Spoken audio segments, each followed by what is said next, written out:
कौन ब्रह्मा का पिता है, कौन विष्णु की मां, शंकर का दादा कौन है, हमको दे बता। ये जानने के लिए कृपया सुनिए। जगत गुरु तत्वदर्शी संत रामपाल जी महाराज के अमृत वचन सर्व पवित्र धर्मों के पवित्र शास्त्रों के आधार पर। इन मूर्खों ने यह भी नहीं मालूम कि संत कैसे होते हैं। वो बहुत सियाना बनकर अपने मन के अंदर अंदर ये विचार कर रहा है और सोचा है कि मैं अच्छा बेवकूफ सो, छोटी सी बात को सुनकर आंख मीच के 500 किलोमीटर यानी 150-200 मील चले आया और देखियो मेरे को महात्मा मिला। अपने अंतःकरण को कोस रहा है, अपनी आत्मा को कसोट रहा है कि मैं महामूर्ख हूं, किसे होके कहने से और सच मान के इतनी दूर धक्के खाने आ गया। मेरे आज खूब खोटे लगे। अब बंदी छोड़ तो अंतर्यामी थे, उन्हें पहले पता था कि इसके मन में क्या धारणा आली, तो सभी वहां पर जो बैठे मौजूद भगत जन थे उनको सबको भेज दिया किसी ना किसी कार्यवश, और आपको अपने आप को कहने लगे कि मेरे लिए एक बाल्टी पानी की रख जाओ, मैं स्नान करूंगा। तो भगत जियों ने वहां के दो सेवक थे, एक बाल्टी पानी की रख गए और महाराज स्नान करने लगे अपना धोती बांध के। स्नान जब कर लिया तो स्नान करने के बावजूद जो सूखी धोती थी दूसरी धोती बदली, तो महाराज जी ने एक उंगली का ऐसे दूर कर ली, हाथ से न्यू कर लिया।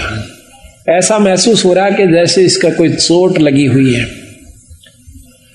राम राय वहां पर बैठा था, उसको कहने लगा, भाई राम राय, प्रथम तो महाराज ने नाम भी नहीं पूछा था उसका कि तेरा क्या नाम है, और उनका स्वाभाविक नाम ले दिया कि राम राय, एक बार आना भाई, मेरे हाथ का चोट लगी हुई है और मेरी यह धोती बांध दे। धोती के ऊपर एक और धोती का हिस्सा जिसको अड़बंद कहते हैं रोहतक की भाषा में, हरियाणा की, यानी ये 3-4 जिला में तो ये अड़बंद कैसे, यानी धोती के ऊपर का जैसे समझ लो एक अलग से कपड़ा बांध ले, लेकिन वो कपड़े का ही एक हिस्सा मजबूतीकरण की खातिर बेल्ट की तरह बांधा जाता है। तो वो कहने लगा, इस मेरे अड़बंद को आप अपने हाथ से बांध दीजिए, मेरा हाथ काम नहीं करता। अब वो उठ करके और धोती का ऐसे कपड़ा बांध रहा है, तो वह धोती महाराज के शरीर के अंदर से निकलकर और उस धोती के हिस्से का गांठ लग जाती है। अब राम राय ने सोचा कदे तेरे धोखा लग गया हो, फट खोली दोबारा, और सतगुरु ने मुंह एक तरफ कर लिया कि जानू देख ही नहीं रहे हो। तो उसने फिर जल्दी से दोबारा फिर बांधा, फिर इसी प्रकार गांठ लगाने लगा। गांठ बंदी छोड़ गरीबदास जी के शरीर में आकर पार हो गया धोती, और धोती का गांठ लग गई। तीसरी बार फिर किया, तीसरी बार कर लिया जो बंदी छोड़ कहते हैं, राम राय, अरे मैं तो एक साधारण सा व्यक्ति हूं भाई, हम तो एक छोटे से जमींदार व्यक्ति हैं, और आप पे यह गांठ नहीं लागी रहे, की बात होगी। अब राम राय एकदम सहम जाता है, अकूत तेरे की, ये तो पूर्ण परमात्मा है, ये तो सिद्ध पुरुष है, चरणों में गिर जाते हैं। न्यों का भगवान मुझे मालूम नहीं था, हे सतगुरु हम तो अज्ञानी जीव हैं, मेरे मन की जो धारणा कुछ और थी मालिक, आपने मेरा भ्रम दूर कर दिया। सतगुरु महाराज कहने लगे, भाई एक ना भूला दो ना भूली, या भूली सब संसारी। ये सब संसार के उलझेड़ा से तेरा कसूर नहीं भाई। प्रथम तो हम राम नाम नहीं चाहते, राम नाम चाहते भी हैं तो भगत जी हम कुछ और ही धारणा बना रखी है। संत का होना कोई वेशभूषा से नहीं होता राम राय, संत कोई लाल कपड़े पहन लेने तो नहीं हो जाता, गढ़ में माला डालन मात्र से राम परमात्मा का की उपलब्धि उसको नहीं हो जाती, ना ही धोने पर बैठने से भगवान प्राप्ति होती है। परमात्मा की पाने के लिए एक साधारण सा तरीका है जो कि हम बताते हैं। तो वो कहता है, सतगुरु मैं इतनी दूर से आया हूं और आपकी अमृतमयी मुखवाणी से, आपकी अमृतमयी वाणी से, आपके मुख कमल से सुनना चाहता हूं मालिक, अगर आप मुझे योग्य समझे तो कुछ सतगुरु समझाने की कोशिश कीजिए। तो बंदी छोड़ ने उसका नाम झुमकरा रख दिया कि झुमकरा। भाई झुमकरा क्यों रखा उसका नाम? कि उसका मन झूम रहा था, वो डगमग था बेचारा, बहुत विचलित था, तो इसलिए उसको झुमकरा कहा। तो यहां कहते हैं वो था विष्णु उपासक थे राम राय जी, क्योंकि पंजाब के अंदर भी बहुत उपासना भगवान विष्णु कृष्ण जियों की यानी 90% अब भी हो रही है। तो यहां बताते हैं कि ले राम राय मैं तुझे समझाता हूं परमात्मा के बारे में। अथ झुमक रे पृष्ठ नंबर 670 सतगुरु गरीबदास महाराज की वाणी के ग्रंथ साहिब का पृष्ठ नंबर 670। नाभ कमल में बैठिए रे झुमकरा, चल बंक नाल के घाट सुनो रे झुमकरा। अब शरीर के अंदर प्रवेश करके उसकी सूरत को अपनी शक्ति से सतगुरु महाराज कहते हैं कि नाभ कमल में बैठिए रे झुमकरा, चल बंक नाल के घाट सुनो राई झुमकरा। नाभि कमल अंदर सूरत समो और नाभि कमल है सुंडी के पीछे ने, इसमें चलिए और वहां से फिर बंक नाल एक नाड़ी से पतली सी उसके महा का प्रवेश जब ये सूरत करती है वह नाड़ी सुरंग के समान लगती है। जैसे दूरबीन को उल्टी तरफ से देखा इतनी होती है, वह कम से कम 20 फुट लंबी नजर आ कर और बहुत चौड़ी नजर आएगी दूरबीन। हम ये लेवल मशीन होती थी हमारे महकमे में, उसको जब उल्टी तरफ देखते थे वह इतनी होती है एक बिलात की, और उल्टी तरफ से देखते तो वह कम से कम 10 फुट की इतना चौड़ा लंबा उसका विस्तार नजर आया करता था उस लेंस के कारण।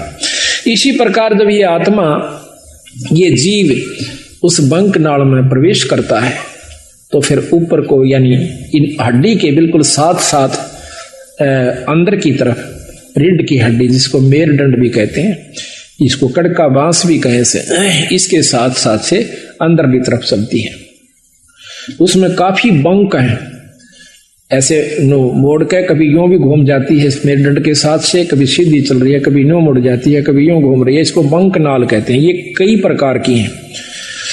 इस हर एक शरीर की न्यारी न्यारी बंक नाल है। सूक्ष्म शरीर भी है, स्थूल शरीर की न्यारी है, सूक्ष्म शरीर की बंक नाल अलग है, कारण की अलग है। और फिर इस बंक नाल के पार जीव ने जाना हो से। नाभि कमल में बैठिए रे झुमकरा, चल बंक नाल के घाट सुनो राई झुमकरा। इला पिंगला फेरिए रे झुमकरा, उतरो ओगट घाट सुनो राई झुमकरा। इला इला नाड़ी है बाई और पिंगला है दाई। इला पिंगला फेरिए, एक प्राणायाम करना पड़ता है जिसमें पहले इला से सांस लीजिए, फिर पिंगला में छोड़ दीजिए, फिर उल्टा ही पिंगला से वापस लीजिए, वापस फिर इला से छोड़ दीजिए। एक प्राणायाम हो गया। इसको ज्यादा करने से वो सुषुम्ना का यानी तीसरी जो नाड़ी है जहां से जैसे ये सांस गया फिर दूसरा वापस है, इनके बीच में एक और सुराख है, यानी ये नाक दोनों तरफ से जैसे अपना यहां पर बंद है, ये आगे जाकर के थोड़ा सा अंदर में घुस जाता है। अंदर में घुस के इसके अंदर आर पार स्थान है, जैसे को पशु का नकेल गाल दे नाक फोड़ के और उसमें सुराख, ऐसे इसमें बीच में सुराख है एक बहुत बारीक, और उस सुराख में फिर एक और सुराख है जो ऊपर न चढ़ता है, वो सुषुम्ना द्वार है। तो वहां कहते हैं सुषुम्न सुरत लगाइए राय झुमकरा, वो खोलो बजर कपाट सुनो राय झुमकरा। अंदर जो वस्तु है वो वहां से शुरू होगी। वो अंदर बजर कपाट से और वो सतगुरु के नाम की कृपा से खुल सकते हैं। योगी लोग अपनी साधना से खोलते हैं, बहुत वर्ष बीत जाते हैं और नाम की कृपा से, सतगुरु की रजा से इस नाम का इतना प्रभाव होता है, अंतःकरण साफ होकर ये रोम रोम करनाने लग जाएगा।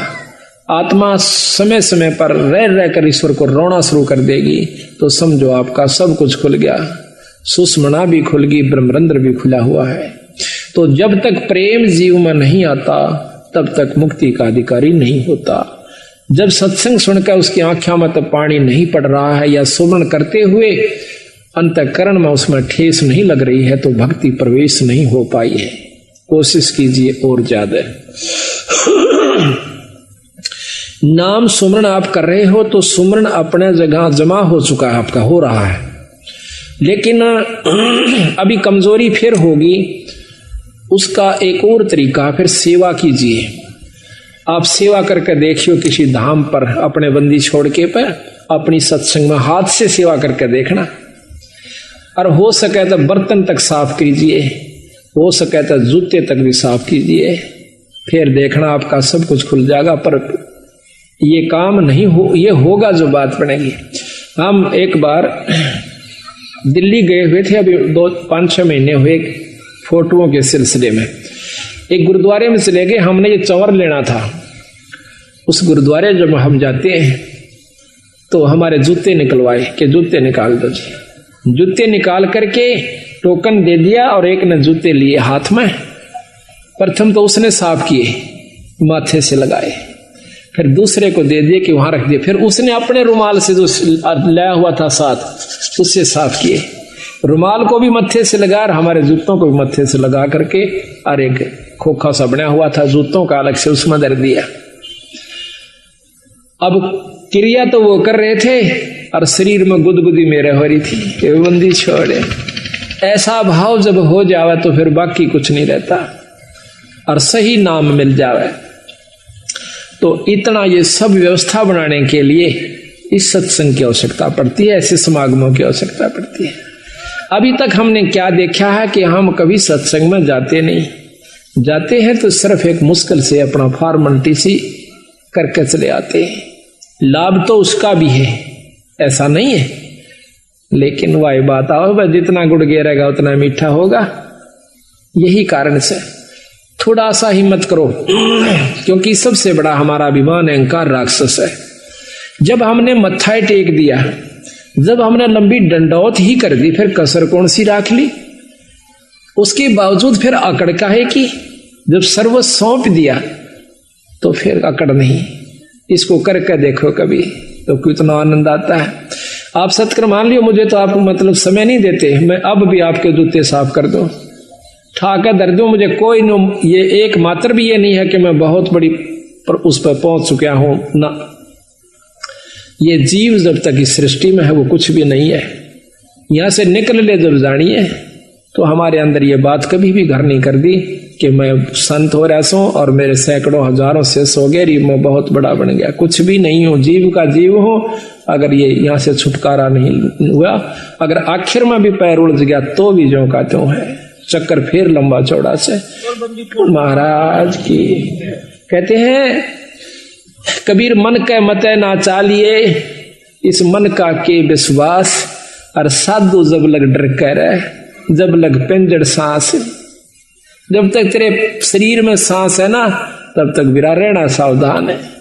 अड़ब बड़े बड़े बिगड़ गए, ऐसे ऐसे ऋषियों का प्रमाण मिलता है। पाराशर जैसे, श्रृंगी ऋषि जैसे, जो सारा दिन में एक बार वृक्ष की छाल का जीभ लगाया करती थी और उससे उनकी भोजन तृप्ति हो जाया करती थी। ऐसी साधना उन्होंने एक खेचरी मुद्रा से कर ली जाती है। अब कबीर गरीबदास जी ने बताया कि देख भाइयों के रोला से एक खेचरी मुद्रा होती है, उसको जीभ अपनी उठाकर और वापस लगाई जाती है तालू के ऊपर। इसका अभ्यास कर लीजिए आप लगातार, आपके शरीर में एक अमृत श्रवण हो जाएगा, अमृत टपकना शुरू हो जाएगा। इस तालू के ऊपर या जीभ से ऊपर लटके से ना इसके ऊपर एक अमृत सरोवर है, उसमें अमृत है हमारे शरीर में, पानी सा है। और जब इसको हम ऐसे जीभ को वापस मोड़ कर और उसको लगा लेते हैं तो वो अमृत हमारे शरीर में प्रवेश करना शुरू कर। उसमें एक सुराख सा बारीक सा, इतना बारीक है कि बाल हो से ना, बाल से भी कम है वो सुराख।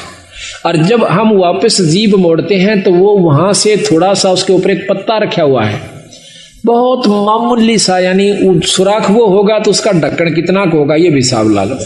तो वो थोड़ा सा उसका भी चौथा हिस्सा खिसकता है उस बाढ़ से भी कमजोर स्थान पर, दूरबीन भी मुश्किल से देख पाओ सुराख को। और फिर उसके ऊपर से वो थोड़ा सा खिसक जाता है ऐसा करने से, ये अभ्यास से, तो उसमें से वो थोड़ा सा अमृत आ जाता है तो भूख प्यास खत्म हो जाती है। तो वो सारा दिन में एक बार कहते हैं ऐसे जीभ लगाया करता था। तो उसको जीभ लगाया करता था तो एक राजा ने उसको, उसने सोचा कि तेरे को बहुत बड़ी उपलब्धि होगी है। वो अयोध्या के एक थोड़ी सी बनी होती है जो गांव से बाहर, शहर से बाहर थोड़ा सा जंगल होता है, उसमें बैठ गया आकर। अब देखा, एक ने देखा, दो ने देखा, चार ने देखा, गांव में शहर में सुरसराट मच गया कि एक महान संत आया हुआ है, सारा दिन समाधि में रहता है, एक बार जुबान लगाव से वृक्ष के और कुछ नहीं खाता। आसपास के दर्शन करने की खातिर टोल के टोल जान लग गए, औरतें भी, बहन भी, बाई भी सब दर्शन कर कहा, पर वो आंख कौन खोला है, न्यू बैठा रहा। बहुत सुंदर शरीर, नौजवान। कहते हैं राजा दशरथ की लड़की शांता नाम था उसका। राजा दशरथ के शांता होने के बाद कोई पुत्र प्राप्ति नहीं हुई। कौशल्या से उत्पन्न हुई थी, बड़ी लड़की औरत से, केकई से, कौशल्या से। तो उसके बाद कोई संतान नहीं हुई। तो कौशल्या जवान हो, शांता जवान होगी थी, वह भी देखने जाया करती थी ऋषि ने। तो उसने क्या किया, राजा की लड़की थी, और तो डरे थी, पर राजा की लड़की थी, उसने क्या किया, शहद लेगी साथ में। जहां पर भी उस ऋषि ने ऐसे जुबान लगाई, उसने देख लिया, वहां पर थोड़ा सा शहद लगा दिया पहले से। जब ऋषि ने अगले दिन उस पर जुबान लगाई, फिर शांत हुआ। अगले दिन फिर लगा दी, फिर शांत हुआ। तीसरे दिन उसने आंखें खोल ली, सामने शांता बैठी है।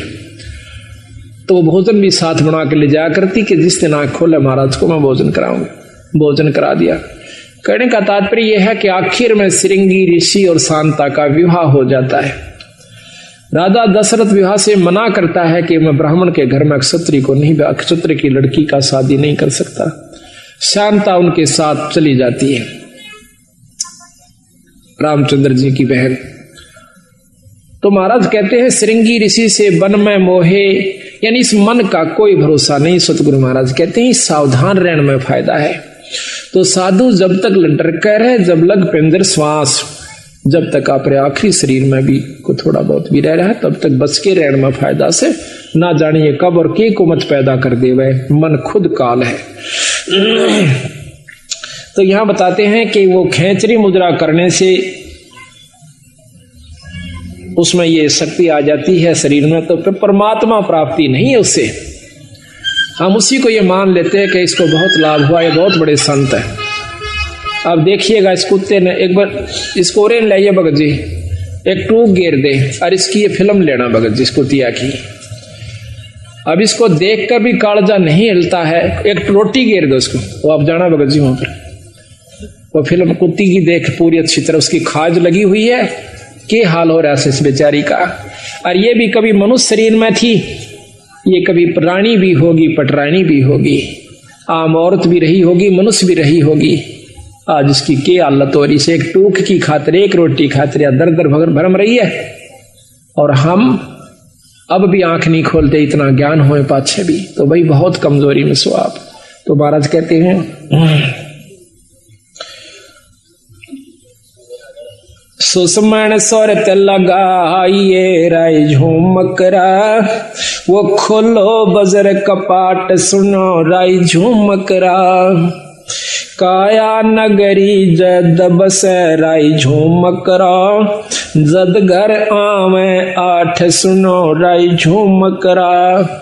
ये काया नगरी जब बसेगी, जब भगवान भजन के काबिल होगी, जब इसमें सील, संतोष, विवेक, अक्षमा, भाव, भक्ति, नम्रता, दया, ये 8 प्रकार की व्यवस्था उत्पन्न हो जाएगी, अहंकार खत्म हो जाएगा।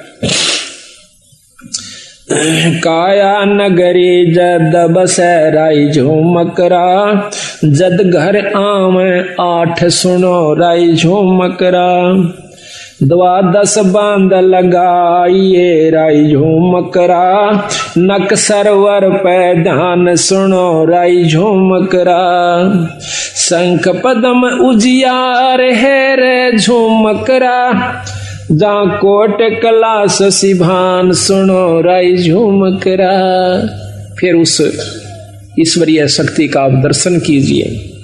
जा दोना मरुआ फूल है राय झूमकरा, अक्षय वृक्ष स्थान सुनो राय झूमकरा। राय चमेली केवड़ा रे झूमकरा, सूरजमुखे शोभान सुनो राय झूमकरा।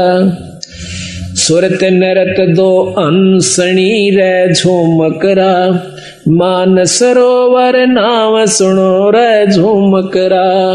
के अंदर जब आप जाओगे, अंदर ईश्वरीय शक्ति की आपको झलक होना शुरू होगी। अब कोई तो शुरू में ही प्रकाश नजर आता है, कोई भी इष्ट है, कोई भी देव है, उसका प्रकाश होता है।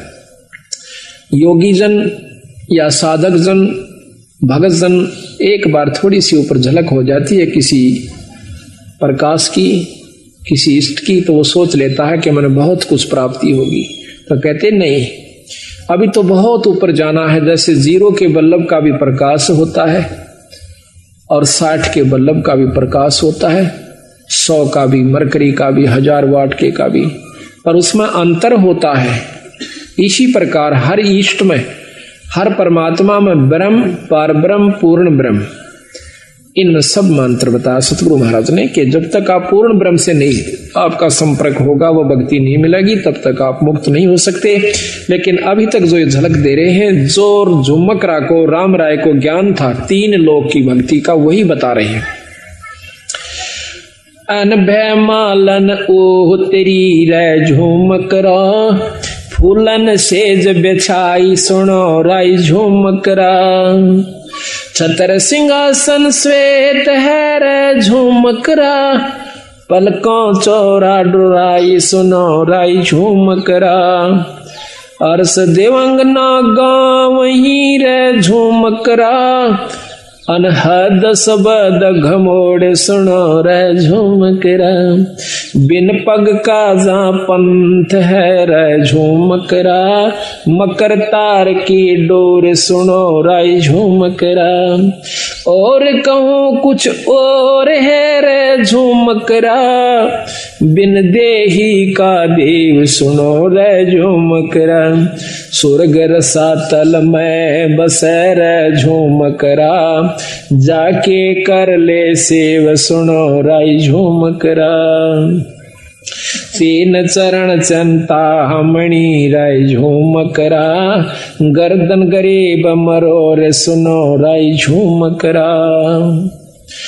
इस प्रकार सतगुरु महाराज उनको बता रहे हैं कि भाई इस प्रकार आप अंतःकरण में जा, अपने अंदर में, शरीर में प्रवेश कीजिए, फिर उस ईश्वर का, ईश्वरीय शक्ति का आप लाभ लीजिए।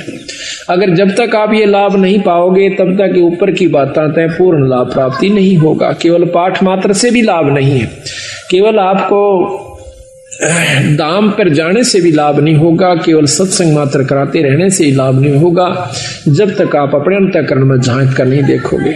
लेकिन इन सारा के बिना ये काम नहीं हो सकता। ये कार्य सारे जरूरी हैं। खेत को पहले संवारा जावा से, उसको संवार करके फिर बीज बोया जाता है। बीज बोने के बाद भी उसकी बहुत संभाल करनी पड़ती है। जब जाकर के हम उसकी पूरी परिपक्व फसल ले सकते हैं। इसी प्रकार परमात्मा के नाम पर लगने से पहले सत्संग की आवश्यकता होती है। नाम लेने के बावजूद सेवा, सत्संग और दान धर्म की पूरी आवश्यकता पड़ती है। साधुओं की सेवा, संतों की सेवा, सत्संग की सेवा, ये भी साथ चलेगी। जिस प्रकार खेत में बीज बोए पाछे उसमें खाद, पानी, रखवाली, सारी चीज की आवश्यकता पड़ती है। ठीक इसी प्रकार नाम ले लेने मात्र से कोई न सोचे कि ईब मैं अपने आराम से घर बैठकर ही भक्ति कर सकती हूँ घर बैठ करके। पर आज के युग में इतना सुलभ नहीं है कि आप घर बैठ करके ही इन बुराइयों से बचे रह सकते हो।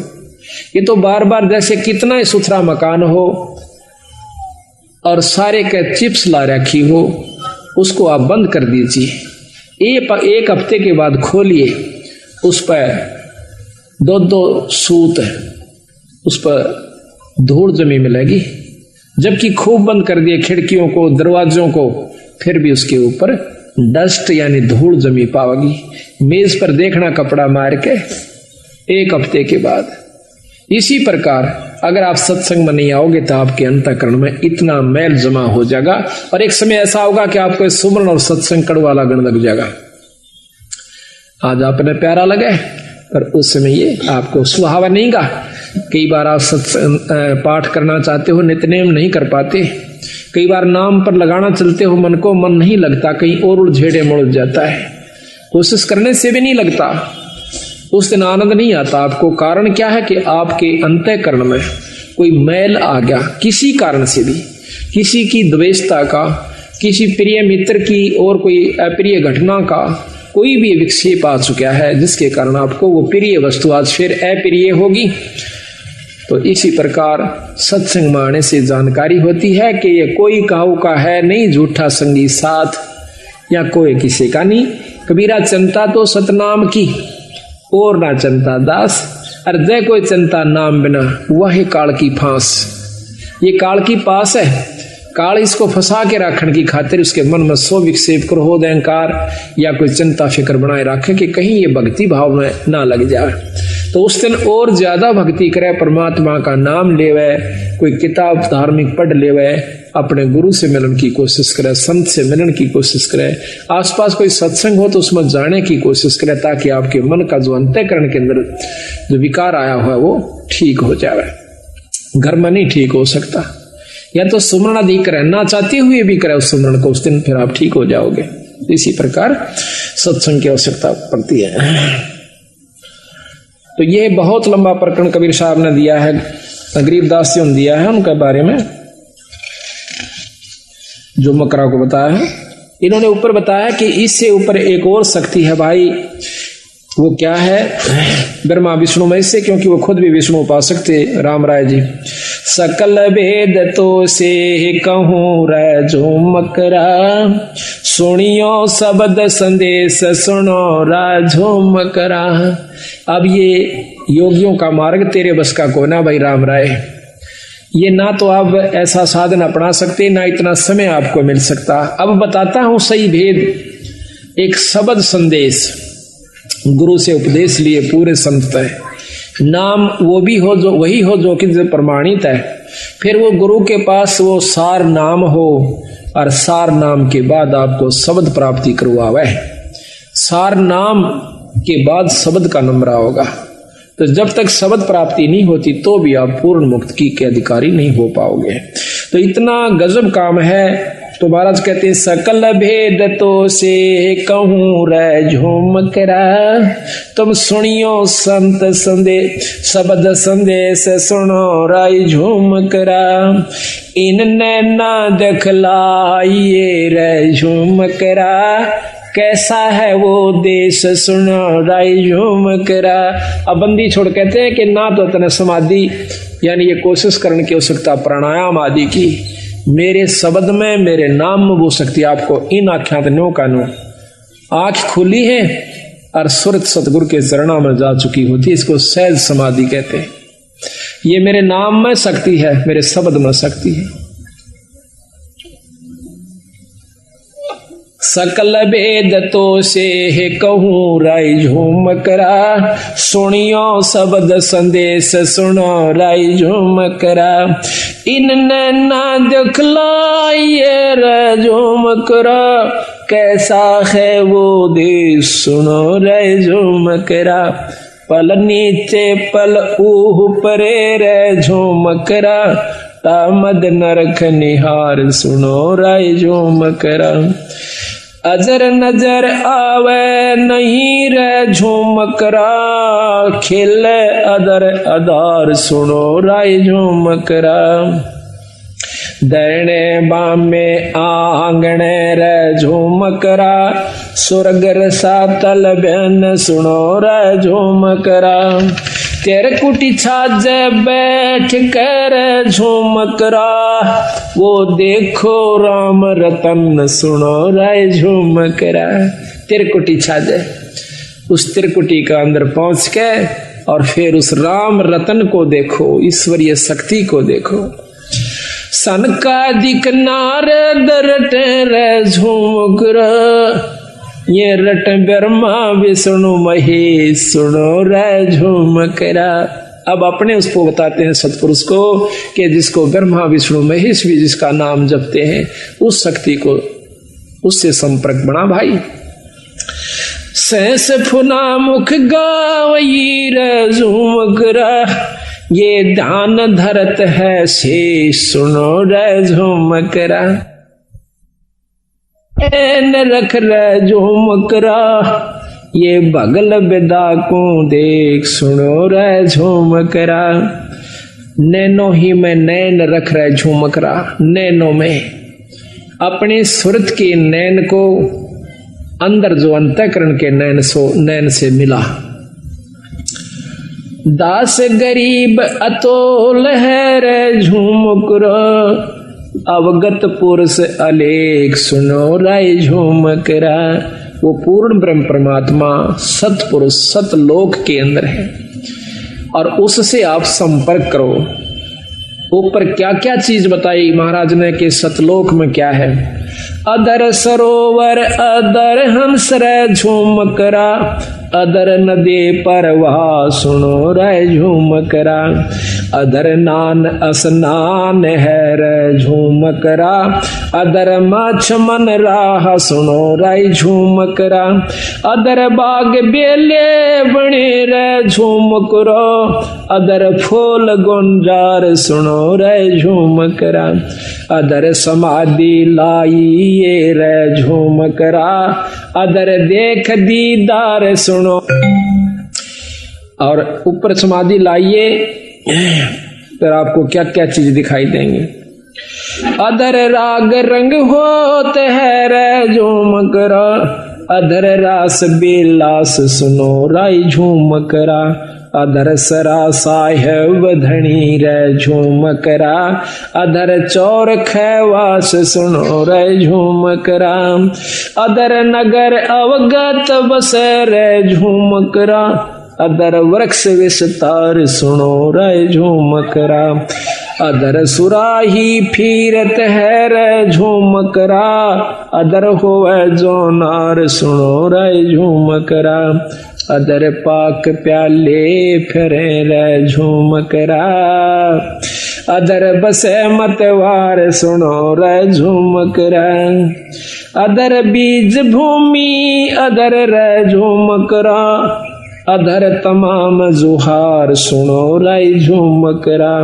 अदर गलीचे बेच रहे रे झूम करा, अदर मुजरा हो सुनो रे झूम करा। दास गरीब अदर बसो रे झूम करो, अदर सुरत पेरो सुनो रे झूम करा। कहते हैं उस परमात्मा को ध्यान से देखिए और ऊपर सुरत पिरो जैसे सुई में धागा पोया करें। कितनी सावधानी से उसको करना पड़ता है। तो इस प्रकार सुरत को महाराज कहते हैं ऊपर पिरो। तो जब उस राम राय की बहुत लंबा प्रकरण से आध पौन घंटे का मार्ग बहुत न्यारे न्यारे विस्तार से सतगुरु महाराज ने इसमें दे रखा है। हर चीज के हर पहलू के ऊपर उसको बताया। फिर वो प्रश्न करता है कि महाराज कि हमने तो ब्रह्मा विष्णु महेश इन्हीं शक्तियों की जानकारी थी, लेकिन महाराज आपने तो बहुत कुछ बताया है, इसके बारे में हमें ज्ञान नहीं। तो क्या कहते हैं, भाई पूरब देश हमारे है रे झूमकरा, कोई न जाने भेव सुनो राय झूमकरा, गगन मंडल में रहत है रे झूमकरा, बिन देही का देव सुनो रे झूमकरा, अनहद जंग बजा वहीं रे झूमकरा, है जंदा जगदीश सुनो रे झूमकरा, सिर पर सायब सत्य है रे झूमकरा, आया विश्वे बीस सुनो रे झूमकरा। इस प्रकार महाराज ने बताया है कि वो परमात्मा सतपुरुष उस सतलोक में रहता है जिसके पढ़ने से जीव की, जिसको पाने से जीव की पूर्ण मुक्ति होती है।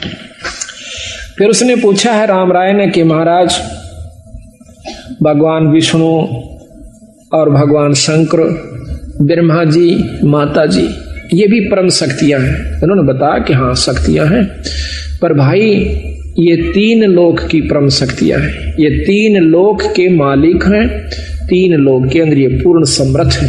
पर तीन लोक की जो व्यवस्था है इस ब्रह्मांड की, वो सुन लीजिए। अपने किए हुए कर्म का जीव भोग भोगता ही रहेगा, जन्म मरण भी होता रहेगा, आपकी मुक्ति नहीं हो सकती। तो राम राय कह नहीं महाराज, मुक्ति तो चौथी मुक्ति, चार मुक्ति हो जाती है। तो चारों मुक्तियों का वर्णन करते हुए बंदी छोड़ कहते हैं कि चौथी मुक्ति के योगी जन कहां जाते हैं? परम चौथी मुक्ति है, वो ब्रह्मलोक में चले जाते हैं। और आप पढ़ के देखिए, इसमें शक्ति पुराण में साफ लिखा हुआ है, और सुख सागर है एक बहुत अच्छे संत के द्वारा रचित, उसने लिखा है कि जो योगी जन बहुत अच्छी समाधिस्थ होकर के और बहुत अच्छी साधना कर लेते हैं, वो ब्रह्मलीन हो जाते हैं। ब्रह्मलीन कैसे होते हैं? ब्रह्मलोक को चले जाते हैं, जो निरंजन का लोक है, जिसको महास्वर्ग कहते हैं। उसमें अपनी की हुई कमाई को खाए के कोई 10 लाख वर्ष, कोई कई युगों तक, और चौथी युग मुक्ति ऐसे होती है जब तक ये महाप्रलय नहीं होती, तब वो स्वर्ग में रहेगी वो जीवात्मा।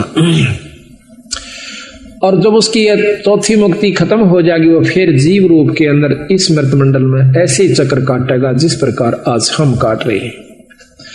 तो राम राय कहने लगे महाराज इसका कोई समाधान नहीं है कि ये जीव मुक्त हो जाए। अख है भाई, पर वह कड़वी दवाई है, तुम ले नहीं सकते। है आसान पर कड़वी दवाई है। कड़वी क्यों महाराज?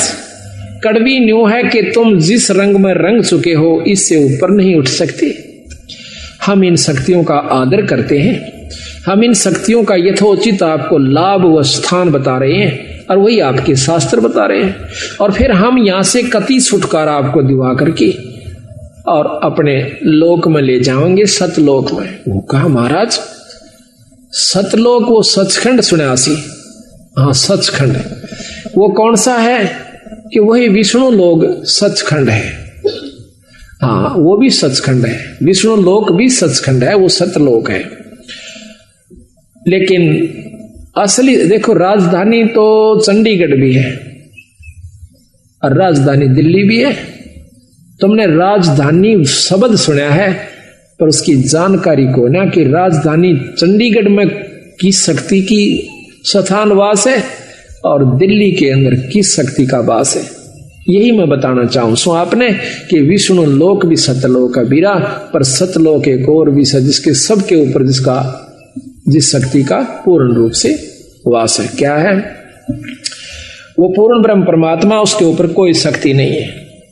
तो उसके बारे में एक शब्द आपको सुनाते हैं।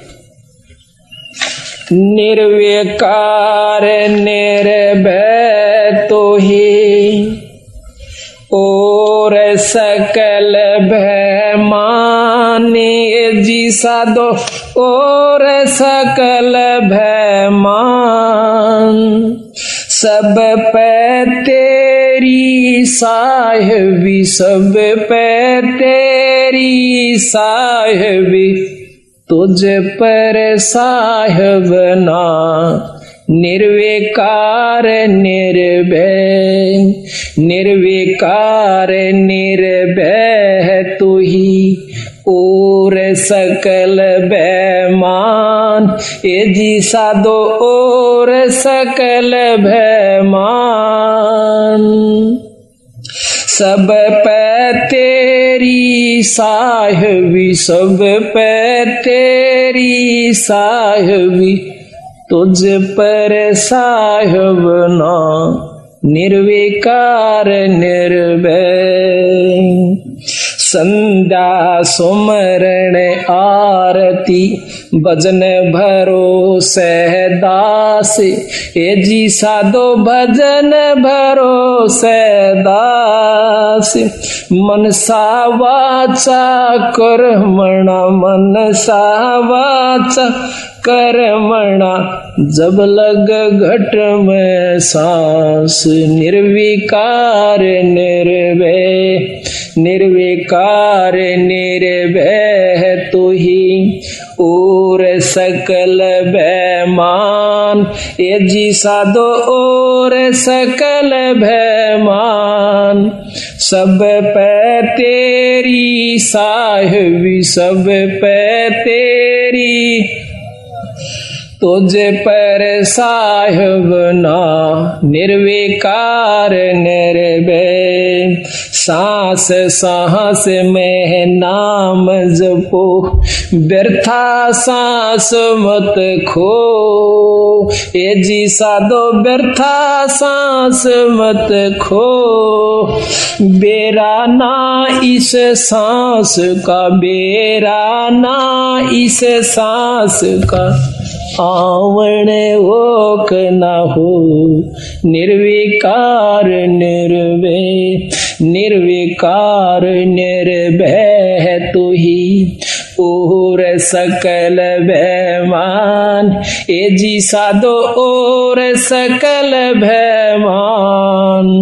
सब पे तेरी साहिबी, सब पे तेरी साहिबी, तुझ पर साहिब ना, निर्विकार निर्भय। सांसों की करो सुमरणी, करो अजप का जाप, ये जी साधो जपो अजप जाप। परम तत्व का ध्यान धरो, तुम परम तत्व का ध्यान धरो, वो सो हम आपो आप, निर्विकार निर्भय, निर्विकार निर्भय तू ही और सकल बेमान, ये जी साधो और सकल बेमान। सब पे तेरी साहिबी, सब पे तेरी साहिबी, पर तुझ पर साहिब ना, निर्विकार निर्भय। सो हम पोया पवन में, बांधा मेरे सुमेर, हे जी साधो बांधा मेरे सुमेर। बरम गांठ हृदय परमत, बरम गांठ हृदय धरो, ब्रह्म गांठ हृदय धरो। इस विद्यमाला फिर निर्विकार निर्भय। माला है निज सांस की, फेरेंगे निज दास, ये जी साधो फेरेंगे निज दास। 84 भर में नहीं, 84 भर में नहीं, कटे कर्म की फांस। निर्विकार निर्भय, निर्विकार निर्भय तू ही और सकल बेमान, ये जी साधो और सकल बेमान। सब पर तेरी साहिबी, सब पर तेरी साहिबी, पर तुझ पर साहिब ना, निर्विकार निर्भय। अंसा सतगुरु मोहे निवाजियो, दीजो अंबर बोधे, ये जी साधो दीजो अंबर बोधे। शीतल शब्द कबीर का, शीतल शब्द कबीर का, यू हंसा करे कैलोल, निर्विकार निर्भय। अंसा मत डरियो हो काल से, अब बंदी छोड़ कहते हैं, अंसा मत डरियो हो काल से, करो मेरी प्रतीत, ये जी साधो करो मेरी प्रतीत। अमर लोक पहुँचाहियो, अमर लोक पहुँचाहियो, सलेह सुभव जल जीत। निर्विकार निर्भय, निर्विकार निर्भय तू ही और सकल भयमान, ए जी साधो और सकल भयमान। सब पे तेरी साहिबी, सब पे तेरी साहिबी, तुझ पर साहिब ना, निर्विकार निर्भय। भवजल में बहु काग है, कोए कोए हंस हमार, ए जी साधो कोए कोए हंस हमारे। कह कबीरा धर्मदास से, कह कबीरा धर्मदास से, उनका खेवा उतारूं पार। निर्विकार निर्भय, निर्विकार निर्भय है तू ही और सकल भयमान, हे जी साधो और सकल भयमान। शब पर तेरी साहिबी, शब पे तेरी साहिबी, पर तुझ पर साहिब ना, निर्विकार निर्भय। अविनाशी की आरती गावे सत कबीर, ये जी साधो गावे सत कबीर। कह कबीर सुर नर मुनि, कह कबीर सुर नर मुनि, कोई न लागे तीर। निर्विकार निर्भय, निर्विकार निर्भय तू ही और सकल भयमान, ए जी साधो और सकल भयमान। सब पे तेरी साहिबी, सब पे तेरी साहिबी, तुझ पर साहिब ना, निर्विकार निर्भय। अब देखो बंदी छोड़, इसमें सारा वेद देगी।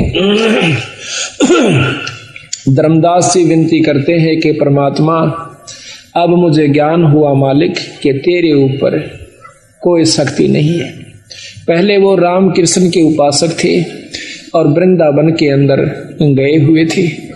उसका एक बहुत बड़ा विवरण है, उसको हम कल लेवेंगे, बहुत ढंग से आपको समझाएंगे किस प्रकार उन्होंने भ्रम को तोड़ा और फिर कितनी लगन उस पूर्ण ब्रह्म लागी जब उसकी मुक्ति हुई। धर्मदास को बता, धर्मदास तेरे असंख्यों जन्म हो लिए भाई, ईबताएं तो मुक्ति तेरी को न ली से, और बेरना कितने बार तो सिद्ध पुरुष भी रह लिया, पर भाई जब तक हमारी शरण में आ जाएगा नहीं आएगा तब तक तुम पार नहीं हो सकते। अब इसमें साफ बता गए कि सांस सांस में नाम जपो और व्यर्था सांस मत खो, और ना जाने इस सांस का तेरा आमन हो कि ना हो। सांस का सुमरण है, सांस के सुमरण को देने वाला शायद ही कोई एकाध संत आपको मिलेगा। फिर सुमरण वो देता किस नाम का है, उस नाम से उपलब्धि क्या होती है, ये भी न्यारा वर्ण दे रखा है। फिर सार नाम की आवश्यकता पड़ती है, फिर सार शब्द उससे प्राप्ति करवाई जाएगी जब उस जीव का छुटकारा होगा यहाँ से। अरे हम माड़ी सी बात को लेकर के और अपने मन में नो सोच लेते हैं कि बहुत भक्ति कर ली, बतेरी बार सत्संग में जा चुके हैं, अब ज्यादा की आवश्यकता नहीं है, अपनी घर में भक्ति कर लेंगे। घर में जरूर करो पर सत्संग को मत चूको। साल में 6 महीने में 2 महीने में जब भी आपको मिल जाए तो अवश्य सत्संग में आइए और पूर्ण लाभ आपको प्राप्ति होगी। तो इसी प्रकार जब हमने पूर्ण ज्ञान होता है तब इस बात में की जानकारी होती है। थोड़ा सा भ्रम विदूषण का अंग आपको सुनाएंगे सतगुरु का। चाबी थोड़ा सा पहले ये लेते हैं, करियो भाई, हॉर्न रखना का।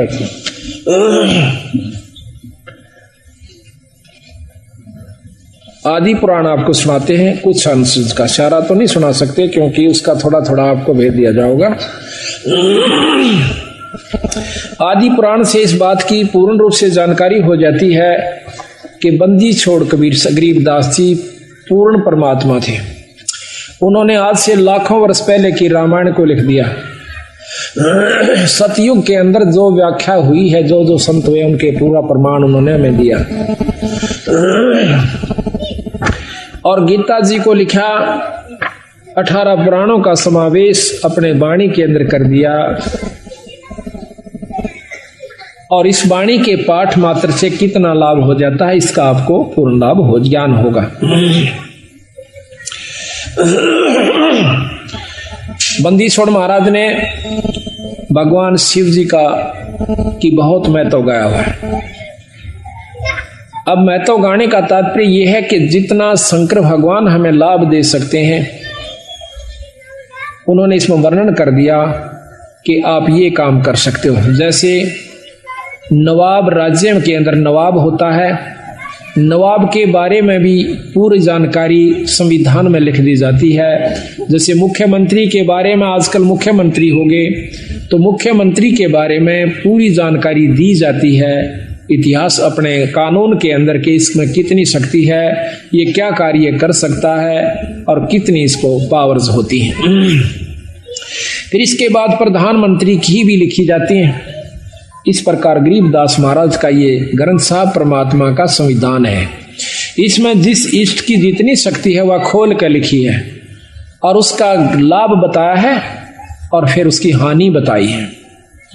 तो यहाँ पर आपको आदि पुराण के अंदर बंदी छोड़ की वाणी का थोड़ा सा देंगे झलक।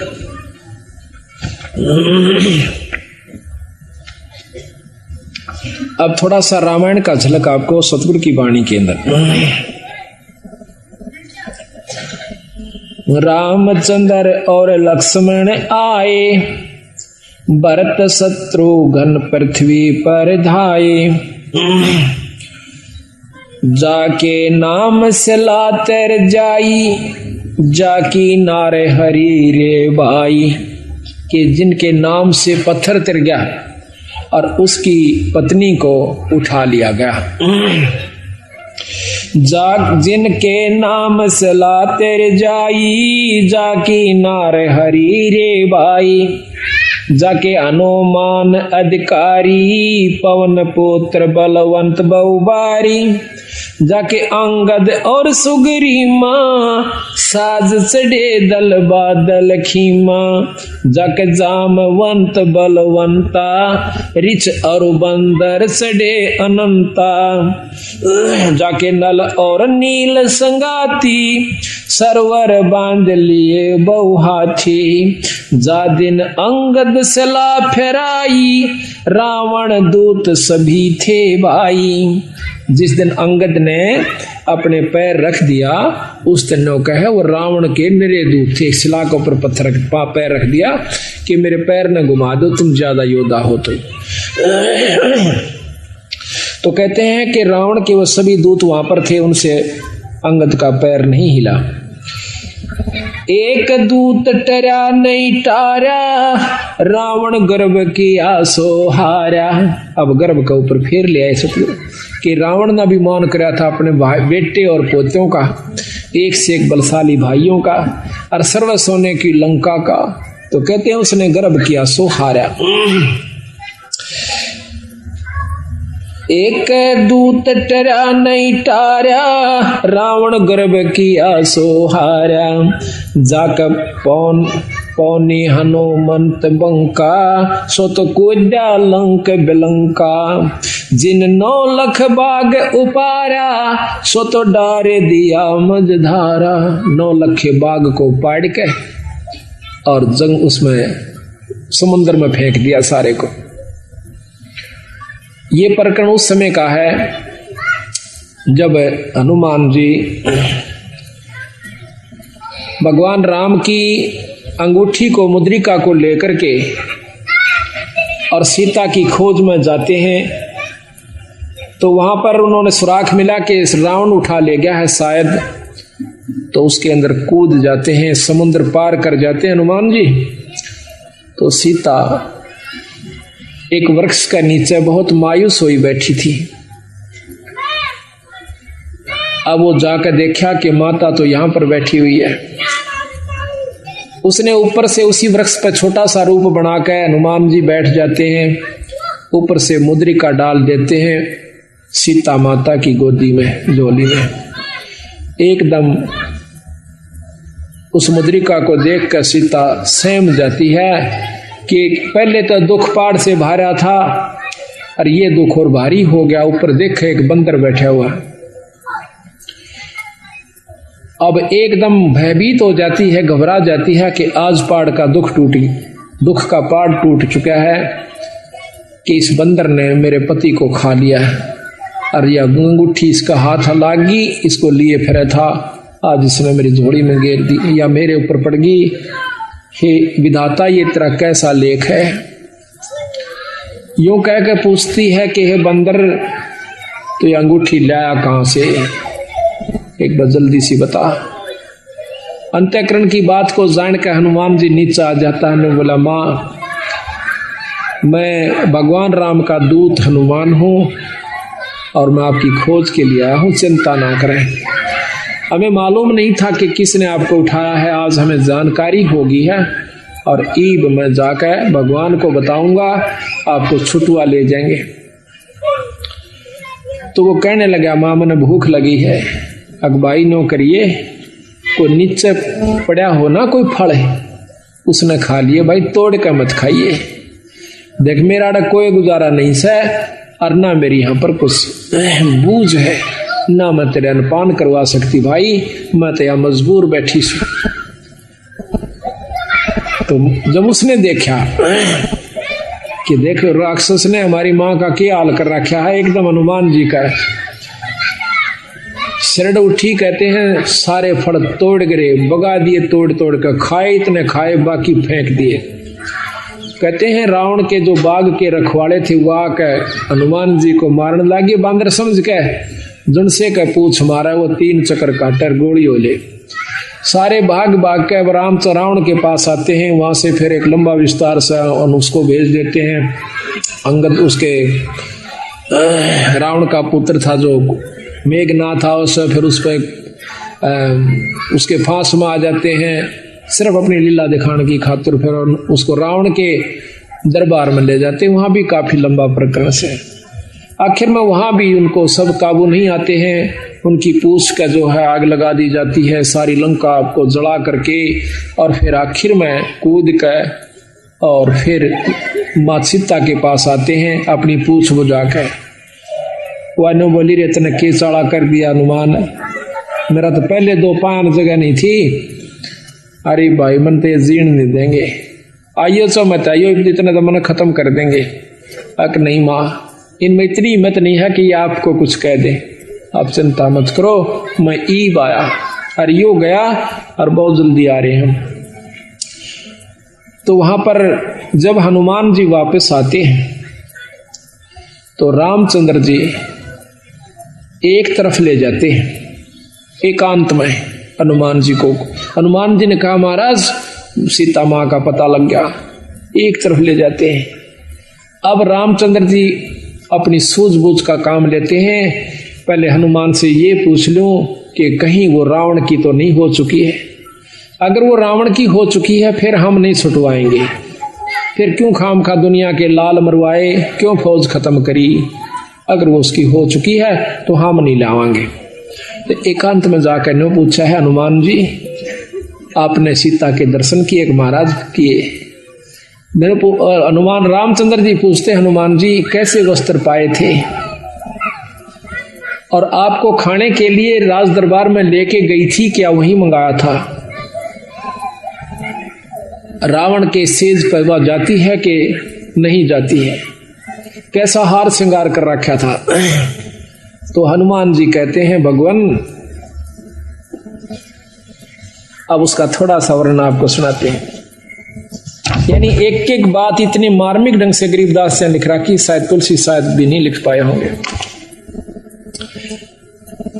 यहां पर रामचंद्र जी प्रश्न करते हैं, हनुमान जी उत्तर देते हैं।